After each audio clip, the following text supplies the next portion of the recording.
All right. We're gonna do a little myth busting here. I found that the best lives have a little bit of truth to them, and no other stage in dog training has more myths surrounding it than I think the teenage stage. That's when a lot of the myths really come out. So the first one is needing alpha energy. Your dog won't listen unless you're their alpha. The truth in this, because there is some truth, is that dogs respond well to calmness and consistency. Being calm, being consistent, is being confident.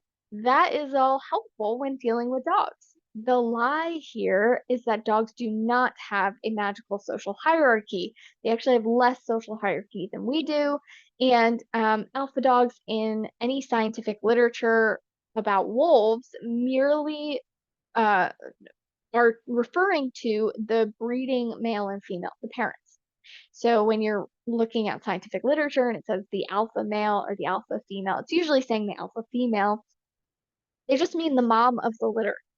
And so, yes, the puppies follow the mom of the litter because their food source is walking off. But that's not any sort of magical social hierarchy.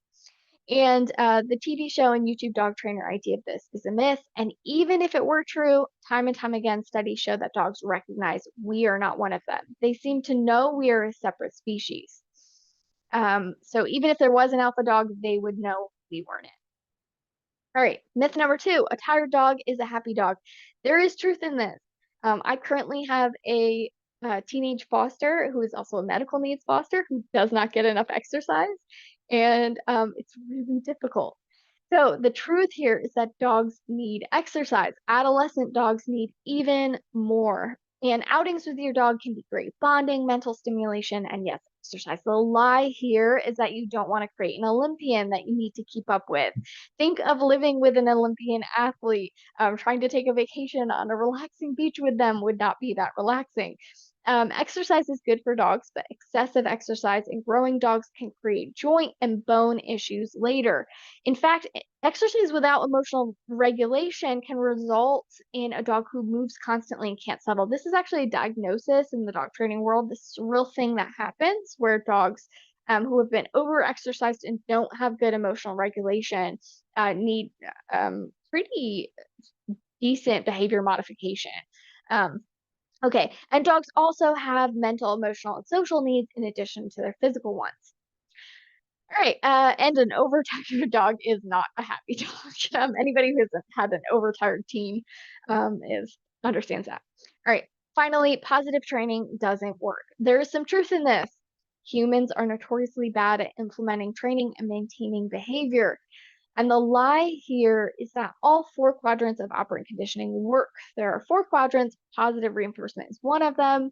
Um, I personally do not use punishment training, which is one of the quadrants of operant conditioning, in my training with my dogs. That does not mean that I don't believe it works.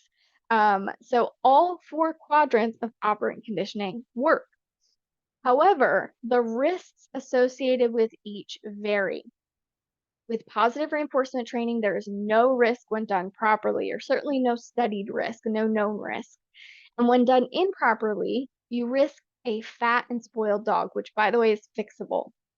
With punishment training, when done properly, there is still an associated risk of aggressive or fearful behavior. This is often something I hear online. If it's done properly, if it's timed well, there's no risk. That's been proven false. There's still a risk. In fact, most of the studies showing that punishment training has a risk of aggressive or fearful behavior were the people, the handlers of the dogs in it, were in some sort of professional capacity of handling dogs, whether they were police trainers, police dog handlers, trainers, or just dog trainers.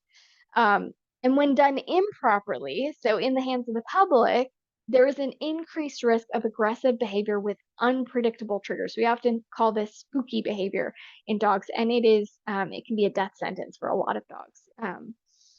Okay, so that is everything I have on this pesky teenage stage, which is really difficult.